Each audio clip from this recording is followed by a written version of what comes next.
দেশ বদলাই, এসো দেশ বদলাই। আচ্ছা, ব্যাংক অ্যাকাউন্ট কার কার আছে? সঞ্চয় হোক আপনার কদম পদক্ষেপ, স্বপ্ন হোক আপনার চালিকা শক্তি।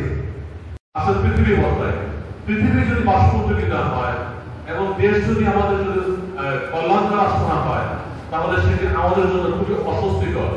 প্রত্যেকে আমরা সুখী, মানে সুখ চাই, শান্তি চাই, সুখী হতে চাই, কিন্তু আমরা এর জন্য আমাদের প্রথম প্রয়োজন হলো যে ব্যাংক সম্পর্কে কিছু জানা।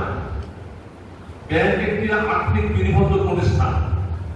ব্যাংক বিশেষ করে যৌথ ব্যাংকের যে প্লাস পয়েন্ট, যেটা আমি মনে করি যে আমাদের উজ্জ্বল সমৃদ্ধ ভবিষ্যৎ নির্মাণে তাদের যে নামটি যৌনতা ব্যাংক, মানে মানুষের ব্যাংক, এটি অর্থাৎ বড় মানুষের ব্যাংক, এবং তারা সেভাবে কিন্তু রাষ্ট্রীয় উন্নয়নে কিন্তু তারা কাজ করে যাচ্ছে।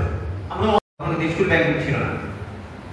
যখন আমি আমার অর্থনৈতিক সমিতি আছে বাংলাদেশের, সারা বাংলাদেশের সভাপতি ডক্টর মনুজ স্যার, আমার বিশ্ববিদ্যালয়ের স্যার, ওনার সাথে ডক্টর আব্দুল সাথে আমার একটা সেমিনারে আমার কথা হয়। সেমিনারে প্রথম আমরা উপস্থাপন করি যে স্যার ছাত্রদের জন্য এখন খোলা যায় কিনা। পুরো একটা অনুষ্ঠানে আমি ডাক্তার আব্দুল স্যারের সাথে আমি একদম এই কথাটা বলি, এখন আপনাদের স্কুল ব্যাংকিং ব্যাপারে স্যার তখনই সাথে সাথে পরে দেখি, পরে 1 মাসের মধ্যে উনি সার্কুলার করছেন। 1 মাসের পরে সাথে আপনাদের এখন এই পয়সা আছে, আপনাদের অ্যাকাউন্ট থাকবে না, এটা কিন্তু আপনারা ব্যাংকের একটা শিক্ষার পাঠ একটা অংশ থেকে আপনার পিছিয়ে আছে। আমি মনে করি আমাদের যে এরকম একটা বয়স বেশি, আমাদের কেবল চাকরিতে ঢুকছি আপনাদের মতোই।